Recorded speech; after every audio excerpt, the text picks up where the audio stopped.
예. 이러한 국토부의 자료 공개 과정과 내용 모두 국회 무시, 국민 무시로 점철되었기 때문에 이번 국토부의 자료 공개는 대국민 거짓말 자료 공개 쇼에 불과하다, 이렇게 평가할 수밖에 없습니다.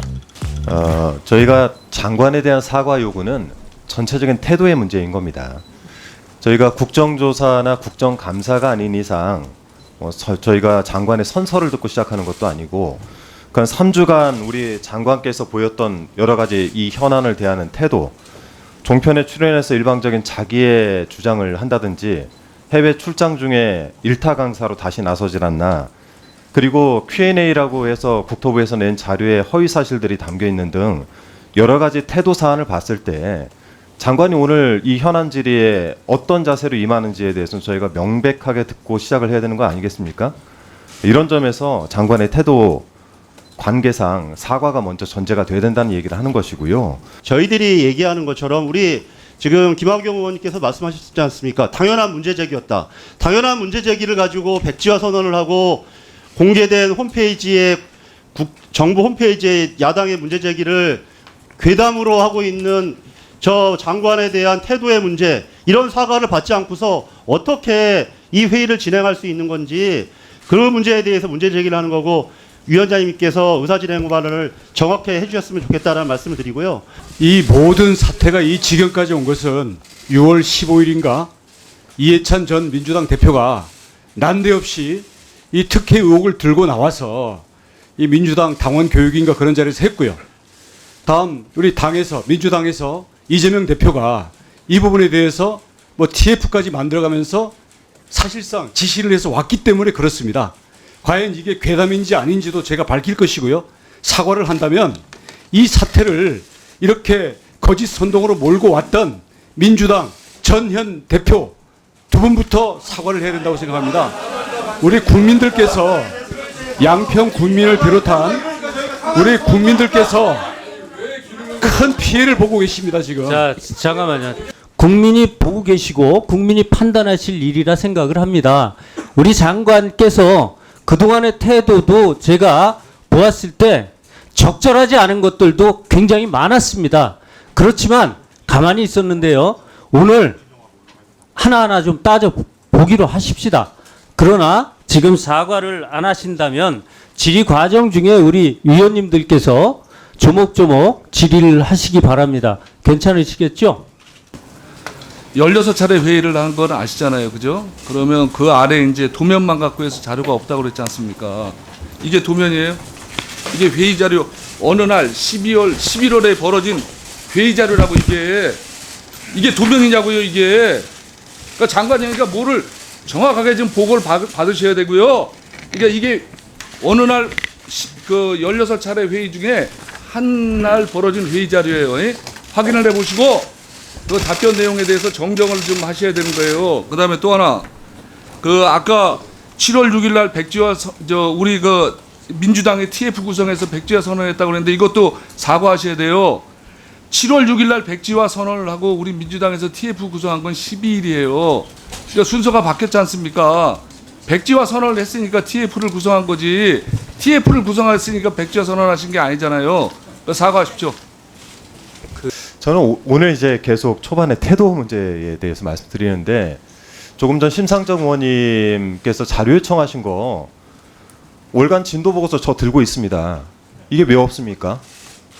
이거 없습니까? 국토부는 없어요? 예? 이거 없으세요? 거짓말하신 거예요, 지금 장관. 저는 들고 있는데 이 안에 내용도 있습니다. 왜 저는 들고 있는 게 장관님께 없습니까? 이거 제가 심상정 의원님께 드릴게요. 아니, 이런 식의 태도로 어떻게 국토부하고 장관님께서 현안 질의에 임하신다는 겁니까? 어쨌든 자료 요청 드리겠습니다. 이 수만 페이지 되는 그거를 제가 일일이 페이지 제목까지 다 알 수 있겠습니까? 그러니까 답변을 사실관계 정확하게. 저는 다 드리겠습니다. 다. 다 준다고. 자, 이거 안 내놓는 저 직원이 있으면 제가 징계하겠습니다. 21년 4월에 예타, 문정부 때입니다. 그리고 그때 우리 장관은 저가 아니었습니다. KDI에서 한 예타 보고서에서, 예비타당 보고서에서 이 양평 접속부에 대한 의견항이 있습니다. 근데 의견항을 보면 예비 타당성 조사는 그 심사 대상 노선만 심사하지 다른 안을 검토할 수가 없습니다. 원래 법상.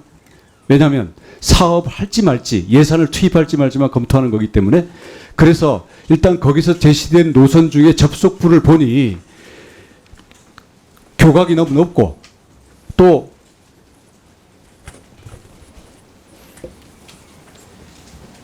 산과 산 사이에 터널과 터널 사이에 높이 40m 고가 위로 공중으로 가서 접속을 해야 되는 바로 이게 예비 타당성 안에 지금 양서면 접속부라는 겁니다. 그렇기 때문에 이때 예타 보고서 여러분 보시면 알겠지만 자 이게 실시 설계상 이게 나중에 확장이 안 되도록 이게 실시 설계가 되고 이미 되돌이킬 수 없는 만큼 공사가 다 진행이 된 것 같다. 고로 과연 여기에 이 공중으로 가서 이 교각에다 붙이는 게 기술적으로 가능한지 검토를 해라. 뿐만 아니라 기술적으로 가능하다 하더라도 이 밑에 복호천이라는 하천이 흐르면서 지방도가 있고 마을이 이 밑에 조성이 돼 있어서 교각이 이 접속부뿐만 아니라 이 접속부부터 이 터널을 지난 부분까지 상당 기간이 마을 위로 교각이 가야 됩니다. 기존에도 교각이 있는데 T자로 교각이 다시 붙어야 되기 때문에 민원의 소지가 많다.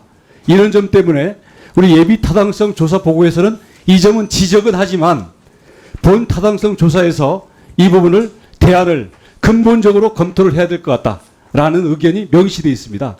그래서 제가 지금 말씀드린 것처럼 물리적으로 기술적으로 터널과 터널 사이에 1km 남짓한 구간에다가 40m 공중으로 와서 길을 붙여야 되기 때문에 여기 들어서는 교각들에 대해서 민원이 과연 이게 해소될 수 있는지 그리고 도로 확장이 가능한지 왜냐하면 T자로 붙여도 40m 교각으로 세워진 도로를 확장을 해야 되는 겁니다. 이번에 우리 김병우 의원님 계시지만 이게 처마 끝을 늘리는 거 하다가 무너졌지 않습니까? 그래서 이 KDI에서는 이런 부분들을 나중에 엔지니어링 회사가 예타는 1억짜리고 나중에 20억짜리 할 때 이걸 제대로 하되 근본적인 노선을 검토해야 될 것 같다라고 해서 그게 넘어오면서 오늘까지 오게 된다. 일단 여기까지 답변 드리겠습니다. 예, 제가 한 말씀 드리면 그렇게 좋은 생각이 왜 정권 바뀌고 나서 생각이 났느냐? 이게 지금 핵심이에요. 지금 답변 드리겠습니다. 장관님의 답변은 굉장히 좋았기 때문에 이대로 가야 된다라고 된 거예요. 원안 말고 바꾼 안이. 그런데 문제는 그 바꾼 안이 왜 정권 바뀌고 바로 생각이 났냐? 그러면 예타했던 KDI나 기재부는 그럼 뭐예요? 그리고 용역회사는 무슨 천재들만 모여 있습니까? 그 얘기에 대해서 지금 설명하라고 했더니 지금 장관께서는 다른 결의 말씀을 하셨다 이런 거고요. 위원장께서도 새로운 의혹을 또 제기하고 계시기 때문에 제가 짧게 답변 드리겠습니다. 이건 의혹이 아니에요. 그 순서대로 보면은 자, 그 좋은 아이디어가 왜 정권 바뀌고 생각나느냐고요. 정권이 언제 바뀌었습니까? 자, 2022년 5월 장관님. 예. 저는 핵심만 말씀드리겠습니다. 장관님, 정권 바뀌기 전에 제 말씀 드릴게요. 문재인 장관님, 정부 하에서 그 자리는요. 문재인 정부 하에서 대안 노선이 제기되기 시작합니다. 질의에 답변하는 자리에 지금 대묻거나 그러지 마세요. 예. 다음. 수고하셨습니다. 다음 심상정 의원님 의문을 제기해놓고 답변하면 답변하지 말라고. 심상정 의원님 질의해 주십시오. 자, 제 순서입니다. 좀 조용히 좀 해주세요. 장관님,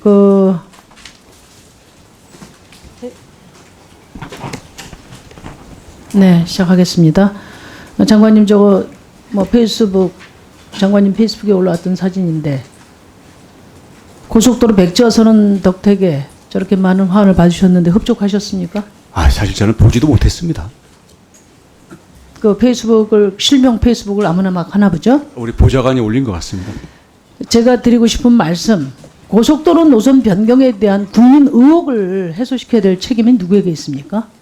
당연히 저에게 있죠. 예, 그 근거를 제공해야 될 사람은 또 누굽니까? 당연히 저죠. 예. 그렇죠. 예. 그런데 야당이 의혹을 제기했다고 해서 그냥 그 사업을 엎어버리셨어요. 국민이 무슨 죄입니까? 이건 대국민 갑질입니다, 장관. 답변 드릴까요? 양평 고속도로 강상면 종점부 변경은 최소 이해 충돌에서 최대 권력형 비리까지 이어질 수 있는 사안이에요. 그런데 그동안 국토부 해명이 오락가락했어요. 아직까지도 불투명하단 말이에요. 국민들이 합리적 의심을 할 수 있어요. 야당은 국민을 대신해서 질문을 제기할 의무와 책임이 있습니다. 장관이 이야기하면 고속도로고 야당이 이야기하면 불법 괴담이에요? 그런 오만함이 어디 있습니까, 장관? 장관은 책임 행정으로 풀어야 될 이 고속도로 문제를 완전히 정쟁으로 돌려버린 거예요. 우리 장관님 제가 여러 차례 지적하지만 정치적 퍼포먼스가 너무 세. 반면에 행정 책임자로서의 성실성이 너무 부실하단 말이에요. 오늘도 확인됐지만은. 결국 민생은 안중에도 없고 대통령 일가 보유하고 자기 정치에만 몰두하는 장관 모습에 국민들이 큰 상처를 받았어요. 이 부분에 대해서 분명한 대국민 사과가 있어야 된다는 겁니다.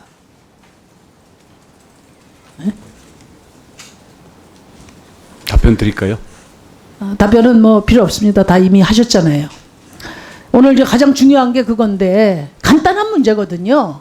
노선이 변경된 누가 무엇을 근거로 변경했는가를 클리어하게 밝히면 되는 거예요. 그렇지 않습니까? 네, 그게 안 돼서 그렇습니다. 지금 이런 논란이 되는 거거든요. 여기 그 제가 띄워놨는데 우리 일타 강사 하시면서 전문가들이 최종 노선에 대한 최종 노선이라고 이야기했다고 했습니다. 강상면 저기 노선이.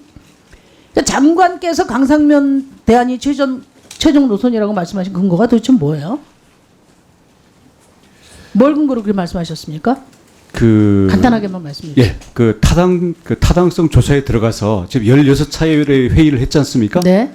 그다음 지금 전략 영향, 그러니까 환경 영향 평가가 병행해서 들어갑니다. 아니 그러니까 뭘 근거로 했습니까? 어떤 근거를 가지고 그래서 말씀하셨어요? 전략 환경 영향 평가 들어갈 때 네. 예타안과 최종 노선 두 개를 놓고 주민 설명회를 하도록 돼 있습니다. 그래서 그러니까 장관 그렇기 때문에 용역 문제를 회사가 잠깐만요. 질문에 답변 그러니까 마칠게요. 장관이 말로 때워서 될 일이 아니고 용역 회사가 최종 노선을 정하기 위한 정부의 지침에 근거해서 말씀을 하셔야 돼요. 예, 지금 정부 지침이 뭡니까? 최종 노선을 정하기 위한 정부 지침이 뭐예요? 이 그냥 아무나 정할 수 있는 게 아니거든요. 이 전략 환경 영향 평가 우리 업무 지침에 있고요. 복수의 대안을 가지고 비교하도록 돼 있고요. 예. 그다음 기존의 양평구는 세 여기 개를 지금 자료로 제가 제시했습니다. 시간이 없어서 예, 예. 여기 보세요. 기술적, 경제적 타당성을 검토한 후에 최종 노선대를 결정하도록 돼 있어요. 아무나 마음대로 뭐 전문가 몇 명 이야기 듣고 이야기한 게 아니란 말이에요. 그러면 무슨 얘기냐? 지금 그 용역사가 중간 보고할 때 최종 노선을 작년 11월에 제안을 했는데 그렇다면은 이 BC 분석이 있었어야 되는 거예요. 아까 얘기한 거 제가 말씀드리는데 최종 BC 분석이 경제성 분석을 합니다. 근데 그 전에 최종 노선을 전략적인 환경 영향 평가에 앞서서 최종 노선을 정하기 위한 BC 분석을 해요. 그걸 내놓으라는 거예요. 그걸 법적 근거에 따라서 국토부의 지침에 따른 근거를 내놓으라는 거예요. 의원님, 예? 예, 제가 짧게 말씀드릴게요. 이게 자, 시간이 없어서 아까 지금 다 말씀을 하셨는데 제가 볼 때 이런 예, 그럼 구체적인 내용을 잘 말씀하십시오. 모르고 듣겠습니다. 계세요. 예. 예. 그러니까 중요한 게 뭐냐? 그동안에 무슨 여기 비용 분석은 좀 나와 있어요. 일부가. 근데 가장 중요한 게 편익 분석이거든. 편익 분석은 어디에 찾아봐도 없어요. 교통량 분석이 교통량 있습니다. 분석 가지고 교통 편익을 계산해 내야 되는 거죠. 엄밀한 예? 계산은 최종 교통량 단계에서 분석만 하도록 돼 가지고 어느 있어요. 게 유리하다 이야기할 수 없는 거죠. 그러니까 국토부의 지침에 근거한 어떤 그 BC 분석 자료도 내놓지 않고 그냥 가서 최종 노선이라고 다 이야기하고 다니는 거예요. 예?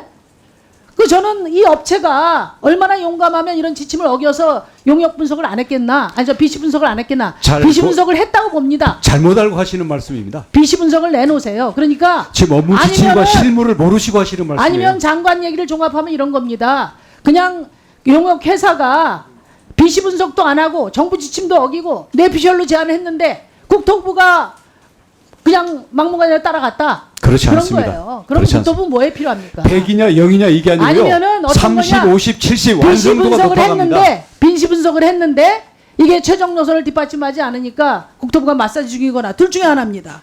그러니까 오늘 말이죠. 이런 문제에 대해서 국민 의혹을 명쾌하게 해명하지 못하면은 오히려 장관이 김건희 일가 땅 투기 의혹, 특혜 의혹을 기정사실화 시킨다는 걸 알아야 돼요. 어? 아니, 심상정 의원님까지 괴담에 가담하시렵니까? 그러니까 그 장관, 그러니까 그따위 소리를 자꾸만 하니까. 어? 이따가 용역회사에다 물어보십시다. 저도 궁금합니다. 지금 그러니까 정확. 예. 용역회사가 아니고 장관이 그렇게 일타강사식 하고 이 상임위원회에 와서 답변을 하려면 법적 근거를 가지고 국토부가 제시한 지침에 따라서 말씀을 하셔야 되지. 어느 전문가 다 입맛에 있는 전문가들 다 많이 있습니다. 그리고 그렇게 BC 분석을 전제로 해서 타당성 조사를 제출하게 돼 있는 거예요. 아니, 이거 제가 아니, 설명을 드렸는데 귀를 지금 아니, 기울이지 않지 않습니까? 아니 기가 아니고 뭐라고 타당성- 대답하든 무조건 잘못됐다. 그게 아, 아니고요. 그렇게 되면 이게 그게 아니고요. 문답이 정부 가능합니까? 지침에 따른 근거를 제시하셔야 되고 지금 그 잠깐 여기를 눌러주세요. 구독과 좋아요를 눌러주시는 분들에게 건강과 행운 장수를 기원합니다.